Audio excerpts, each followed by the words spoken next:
Salut mes petits ananas, j'espère que vous allez bien. Aujourd'hui, on se retrouve pour une vidéo où je vais vous présenter 4 animés courts. Je vous ai déjà présenté l'année dernière, donc en septembre de 2024, 4 animés courts. Je me suis dit que ce serait bien de vous en repartager, voilà, 4 petits animés. C'est rapide à regarder, vous pouvez les regarder en quelques jours. Bref, on va commencer par le premier animé qui est City the Animation. Qui dit fin de lycée et remise de diplôme dit études, vie d'adulte et responsabilité. C'est la représentation parfaite de la vie de Nicolas. Mais cependant, sa meilleure amie Nagumo, qui vit avec elle, vient tout chambouler. Elle ne fait pas d'études, elle ne souhaite pas travailler, tout ce qu'elle veut c'est profiter de la vie, avec insouciance, comme une enfant. Nagumo veut profiter de la ville, de ses activités, mais aussi de ses personnages. Et elle entraîne sa meilleure amie dans ses aventures plus farfelues les unes que les autres. Où ces aventures vont-elles les amener ? L'anime City The Animation est disponible sur Prime Video avec 13 épisodes. Il est très récent cet animé puisqu'il a commencé à la saison d'été et donc il s'est fini très récemment. C'est l'adaptation du manga de Arawi Keiichi, qui est également l'auteur de Nishijo. Pour ceux qui connaissent, vous avez reconnu un peu la patte graphique. Ça a pour genre comédie, seinen slice of life et pour thème école. Voilà, c'est vraiment un animé chill et surtout humoristique dans la vie quotidienne des personnages principaux. Devilman Crybaby. Les démons qui dominaient la Terre il y a longtemps ont vu leur monde détruit. De nos jours, Fudo Akira, un lycéen de faible constitution, logeant chez son ami Makimura Miki, voit revenir son ami d'enfance Asuka Ryo, qui a découvert lors de son séjour en Amérique que les démons agissent toujours dans l'ombre et se sont infiltrés dans la société humaine. Ce dernier lui demande donc de l'aider à les combattre et il va alors fusionner avec Amon, un démon, et ainsi devenir Devilman, l'homme démon. S'ensuit alors des combats incessants et sanglants où démons et humains montreront les pires facettes de leur personnalité. L'anime Devilman Crybaby est disponible sur Netflix avec 10 épisodes. C'est l'adaptation du manga de Nagai Go qui avait déjà eu des adaptations par le passé. Ça a pour genre action, aventure, drame, horreur, épouvante, surnaturelle et pour thème démons et gore. On est vraiment sur un tout autre registre que Cities Animation. On est dans les démons, donc ça fait un peu penser aussi à la période actuelle avec Halloween qui arrive, donc peut-être un bon animé à regarder pour Halloween aussi. Désolé, je crois que j'ai parlé beaucoup moins fort sur la séquence, bref, excusez-moi. ID Invaded.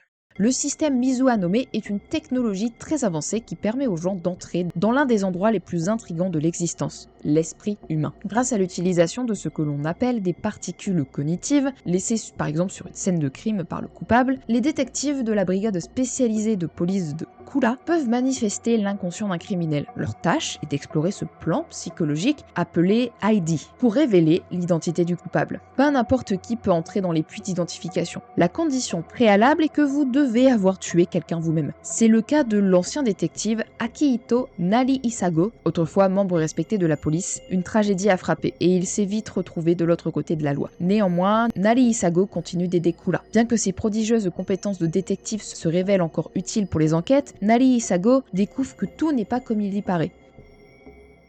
ID Invaded, c'est une œuvre originale disponible sur Crunchyroll et qui comporte 13 épisodes. Ça a été fait plus précisément du coup par le studio Naz. Ça a pour genre drame, mystère, psychologique, science-fiction, thriller et thème enquête. Encore dans un tout autre registre, on parle d'enquête policière avec des mécaniques assez intéressantes au niveau de cette mécanique qui permet d'entrer dans l'esprit du criminel. Enfin, j'adore le concept en fait de base de cet animé et franchement, il est super. Blue Period.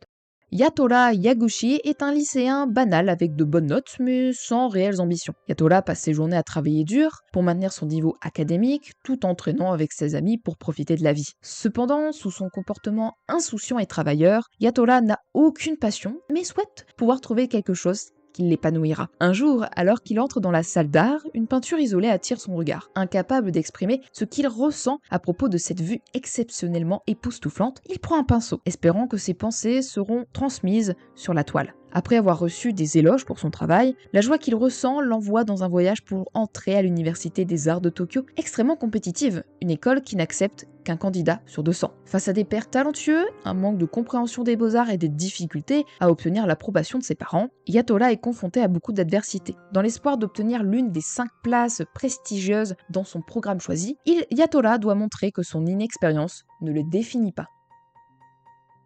L'anime Blue Period est disponible sur Netflix avec 12 épisodes. C'est l'adaptation du manga de Yamaguchi Tsubasa qui est toujours en cours actuellement. Peut-être qu'il y aura une saison 2, on ne sait pas. Ça a pour genre drame, school life, slice of life et pour thème adolescence, art, LGBT+, et peinture. On repart un peu sur un style plus slice of life, plus école, un peu comme City Animation, mais dans un tout autre registre quand même. On parle d'un adolescent qui a trouvé sa voie, qui fait tout pour accomplir son rêve de devenir du coup un peintre, tout simplement. Donc voilà, c'est déjà la fin de cette vidéo, j'espère qu'elle vous aura plu, j'espère vous avoir fait découvrir 4 animés que vous ne connaissez pas. Si jamais vous les connaissez, n'hésitez pas, n'hésitez pas à me dire votre avis en commentaire, n'hésitez pas à partager 4 autres animés courts ou plusieurs dans les commentaires. Aussi, n'hésitez pas à aller voir du coup l'autre vidéo que j'ai fait l'année dernière. Je vous l'aurais certainement déjà mis dans le i à droite au début de la vidéo, donc c'est en fin de description. Bref, j'espère vraiment que cette vidéo vous aura plu, et puis on se retrouve la semaine prochaine pour une prochaine vidéo. Bye bye!